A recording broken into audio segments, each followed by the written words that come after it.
जय महाकाल। आदेश मेरे दादा गुरु आदेश।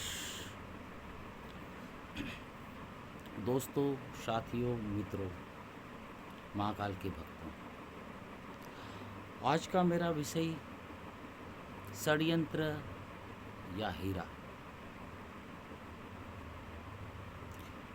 षड्यंत्र एक हीरे के विरुद्ध, जिनकी उन लोगों को पता नहीं कि वो हीरा है। उन लोगों के लिए एक चमकीला पदार्थ था, उन्हें राह चलते एक चमकीला पदार्थ मिल गया। वो कहते हैं ना, बिल्ली के भाग्य से चीका टूटा। तो कुछ लोग ऐसे होते हैं, मनुवादी सोच के, तकवादी होते हैं, स्वार्थी होते, झूठ बोलते बार बार। दूसरे का समय आता तो सब कुछ तैयार हो जाता उनका सिस्टम, और ख़ुद का समय आ जाता तो खिसियानी बिल्ली खंबा नोचे दुबक जाते हैं साइड में। ये ऐसे लोगों को समर्पित हैं, चाहे कोई भी हो, कुछ भी हो, कोई फ़र्क नहीं पड़ता। एक सच्चे इंसान को सत्य बतलाने में जरा सा भी धर्म संकट नहीं आता। वो अपने कर्म के निर्वहन करना चाहिए। यही जीवन का आधार है। सत्य कभी ना पराजित हुआ था, ना है हुआ है, ना होगा। असत्य कभी ना जीता था, ना जीता है, ना जीतेगा। उन्हें कांच का टुकड़ा मिला। एक कांच के टुकड़े को उनको पता नहीं था कि कांच का टुकड़ा है क्या, मतलब चमकीला पदार्थ मिला, उनको ये नहीं पता था है क्या। उन्होंने अपने पास रखा, एक ने रगड़ा, दूसरे ने रगड़ा, तीसरे ने रगड़ा, चौथे ने रगड़ा, मतलब उसको रगड़ते रहे, साफ करते रहे। रगड़ना मतलब साफ करते रहे। समय के साथ वो रगड़ते रगड़ते रगड़ते वो इतना चमकीला हो गया, उसके अंदर इतना तेज आ गया। तेज क्यों? उसके अंदर था, कि उसके अंदर था, उसके ऊपर मट्टी लगी हुई थी। समय के साथ वो मट्टी हटती गई, वो एक कोहिनूर बन गया, वो हीरा बन गया। षड्यंत्र उनका था कि वो कांच का टुकड़ा ही बना रहे, लेकिन उनको ये नहीं पता था कि जिन्होंने उनको घिसा वो कोहिनूर बन गया, और वो कोहिनूर के रूप में स्थापित हो गया। ये होती हीरे।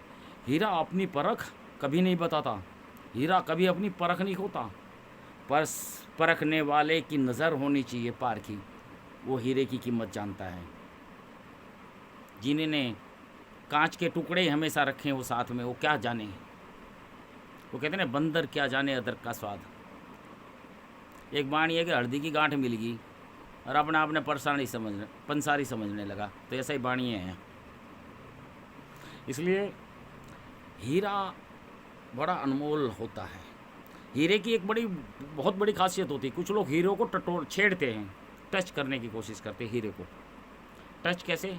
व्यावहारिक, मानसिक, एक्सवाइजेड तरीके से। दूसरे तरीके उनकी औकात नहीं है, कि उनके बस की नहीं है कि हीरे को वो खरीद सके। अनमोल होते हैं हीरे।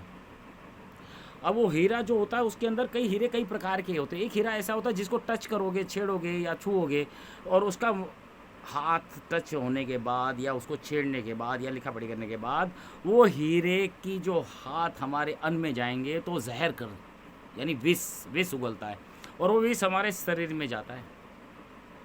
उस विष से हम अपने मृत्यु की तरफ जाते हैं।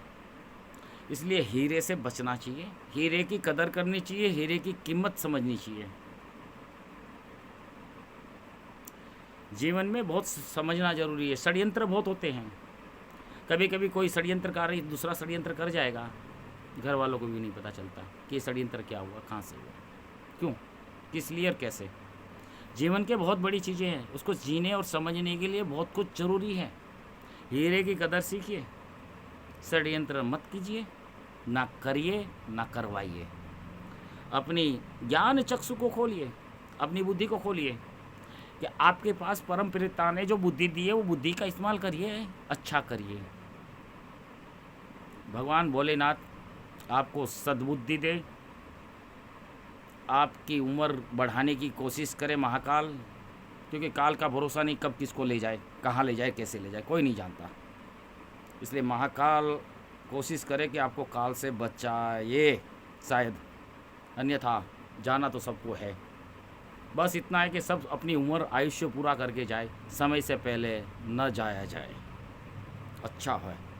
यही तो जीवन का सार है। राधे राधे।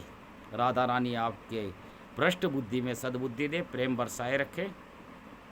महाकाल की तरफ से आप सभी का बहुत बहुत धन्यवाद, खूब खूब आभार।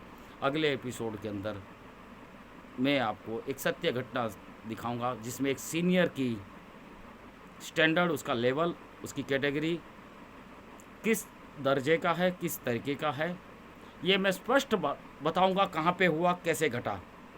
और मैं चाहूँगा कि मेरे इस वीडियो को सभी भरपूर मात्रा में शेयर करें। जो अगला वीडियो आएगा वो भांडा फोड़ है नाम। मैं भांडा फोड़ूंगा उन लोगों का कथाकथित जिसे सीनियर के नाम पे कलंक कहते हैं, एक दब्बा कहते हैं, आप ही के बीच में। जय महाकाल।